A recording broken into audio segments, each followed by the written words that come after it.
where my life has felt normal. That was when you found out.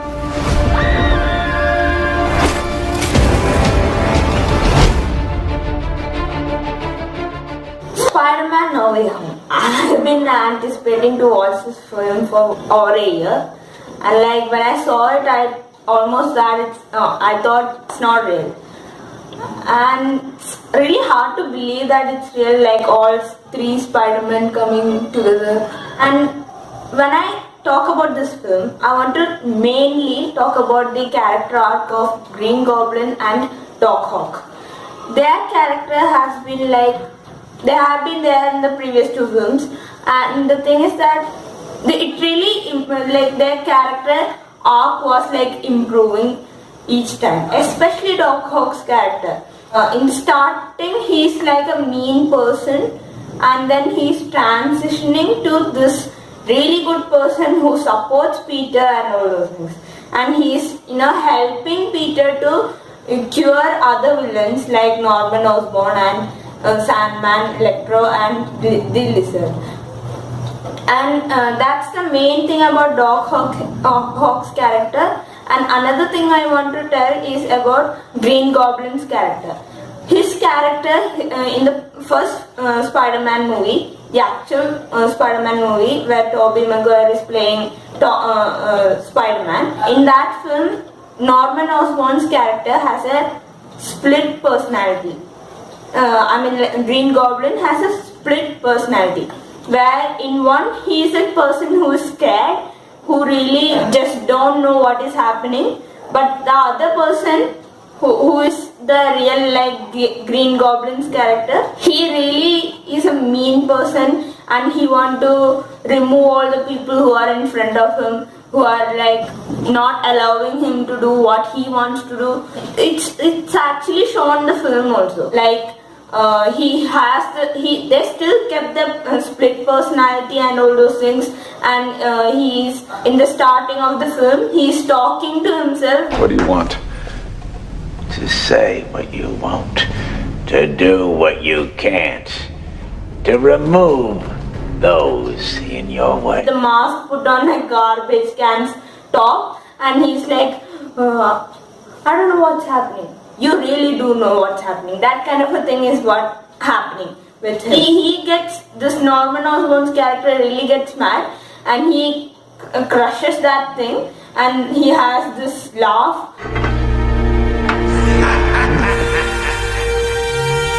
It's actually shown in the film. And the thing which they did, crushing that Green Goblin mask, it really helped, because it shows Willem Dafoe's, that actor who is playing Norman Osborn's expression, how his face goes when he is playing Green Goblin and all those things.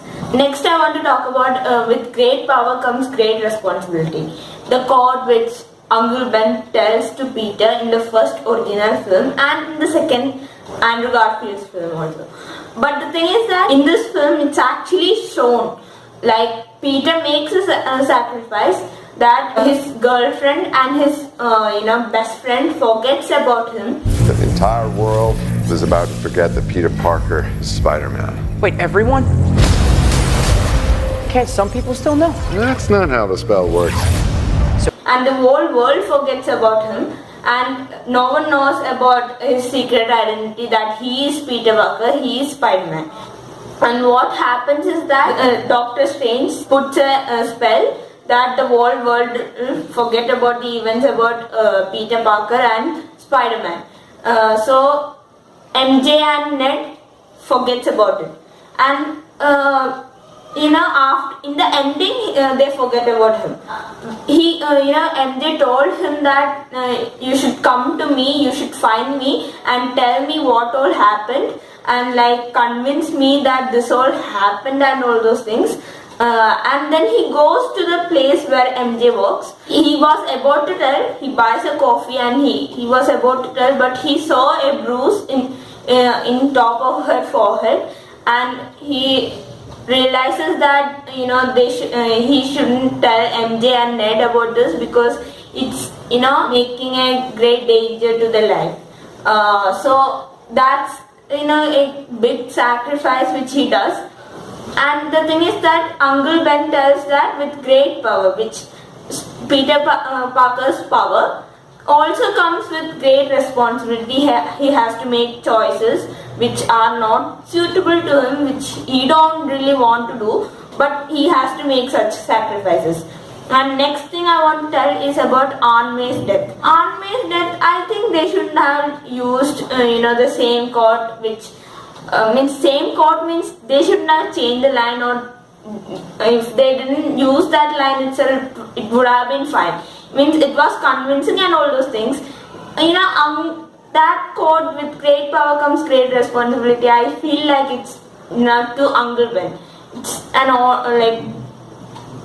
just the quote for Uncle Ben. He told that, so it makes it's more convincing, kind of a thing. Nothing against Aunt May's telling of quote, but I don't know, it didn't feel right. And another thing I want to tell is that I think they did a shout out to Devil of all time, because it's a Netflix show, it's a Netflix film, and because how I'm telling, I think, I'm not sure why I'm telling is because there was in the trailer, there was a scene where someone is holding a poster with Tom Holland's Spider-Man's face and telling the devil something. I don't exactly remember the line, but they were telling something like that. Actually Marvel and Netflix has this, contract kind of a thing. Like, they do have a show in Netflix called Daredevil, and the thing is that the main character who is there, Matt Murdock, who is the Daredevil, is actually showing up in the film. So I think there are more chances that they did a shout out to the film. And the second thing is that Tom Holland actually played the main character in the film. Then the next thing I want to tell is about Andrew Garfield's Spider-Man. I think they were considering him a little low. I felt like that, but people are also telling that it's a good. People were against his Spider-Man, but I also think his acting stood out in the whole film, like compared to Tobey Maguire's. But both are actually really good. That's what I wanted to tell about Andrew Garfield's Spider-Man, and he's kind of like asking questions and all those things, and it really did an impact. And when he was saving MJ, and like you could remember the scene when he wasn't able to save Gwen Stacy and all those things. So it really impacted on the film, and it really made a change in the film. And other thing is that MJ tells this quote, which is expect disappointment so you won't be disappointed. The quote is really good because if you are going for an interview or something, you might be like very confident about it, but maybe it didn't turn out good or something, you will be disappointed. But if you expected disappointment and went over there, maybe they told that didn't work out, you are not you are not taken to the job, you won't be disappointed. And on the other hand, if it did work, you will be happy also. You won't be disappointed or like sad. You will be really happy.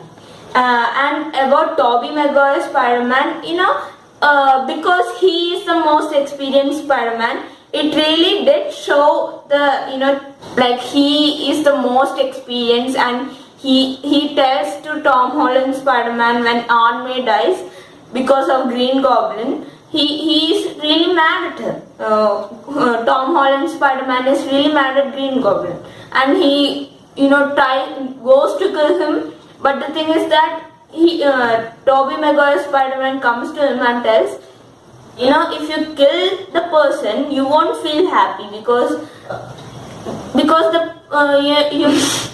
your aunt is dead, and you can't bring her back by killing the person who killed her. Such advices and all those things are like given, and like all these Spider-Man was really good actually. It was really hard to believe that actually happened.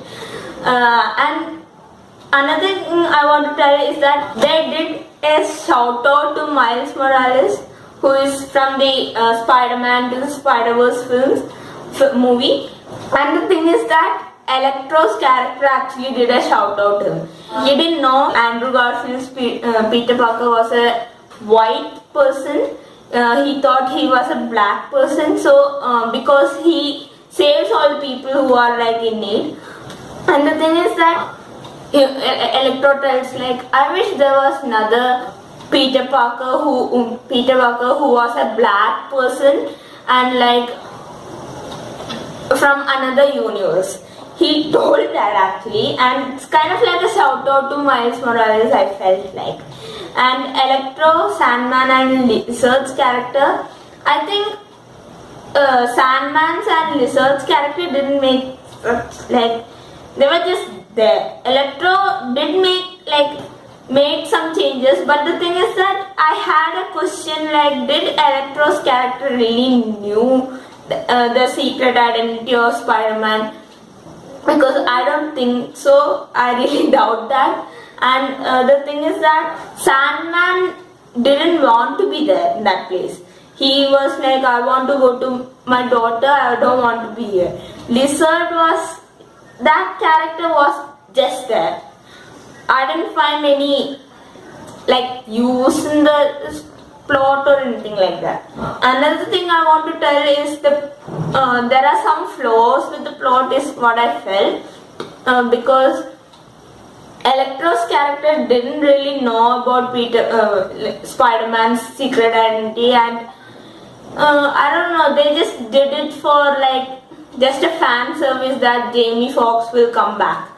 And another thing is that Venom's character Tom Hardy didn't know about Peter Parker. He just came in there just because in the end credits of Venom Let There Be Carnage was shown, and that made some box office.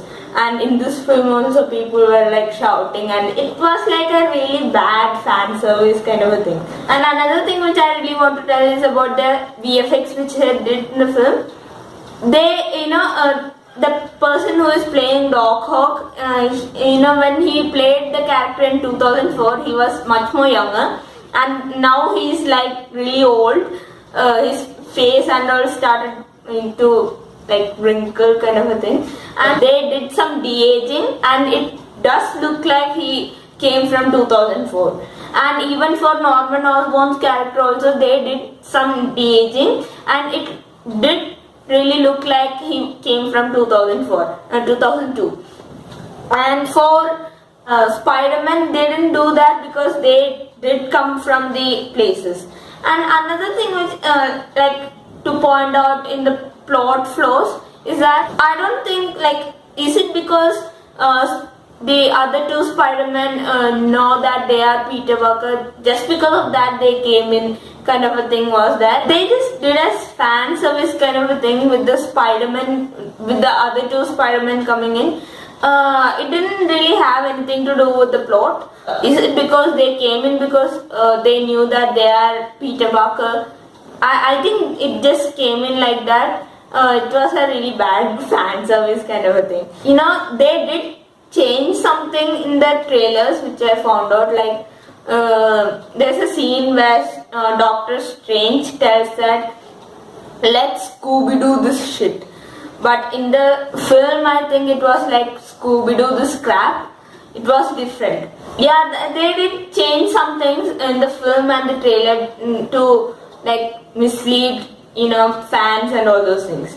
I don't know, it's a good film, it's satisfying and all those things to watch, but like there are some flaws with the film which wasn't so great. Maybe if they did it like correct and all those things, if it wasn't like a fan service kind of a thing, it would have been a better film.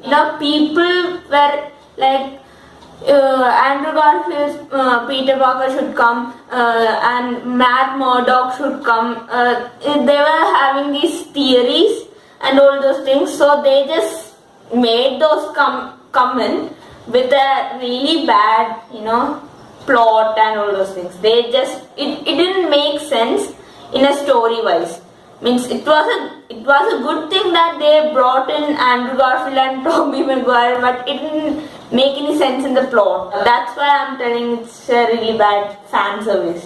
Fans were like excited and all those things. Even I was excited because like Tobey Maguire and Andrew Garfield, the previous Spider-Man are coming in, and I used to wonder like what they used to talk and all those things, like what they will be talking in the film and all those things, because I was anticipating this film for quite a long, and I would give this film 8 out of 10. The first act of this movie was a little dragging, I felt, because they were like trying to introduce these characters like Matt Murdock and J.K. Simmons' character J. Jonah Jameson. And second and third act was really good. Like really good means like it did catch my attention. In the starting I was like, okay, this is what happening. I think maybe this film will disappoint me. It didn't disappoint me. It was I'm just fine with the film. I don't tell it's like that great as people tell. I just find this film is fine. I think in the next Spider-Man, I wish they would introduce synesthetics and all those people, and the Miles Morales character, maybe Gwen Stacy also. It would be really good, if they introduce like characters, new villains, and maybe if they introduce Gwen Stacy and Miles Morales would be. Gwen Stacy means Ghost Spider character, not the other Gwen Stacy which was there in the Amazing Spider-Man 2 films.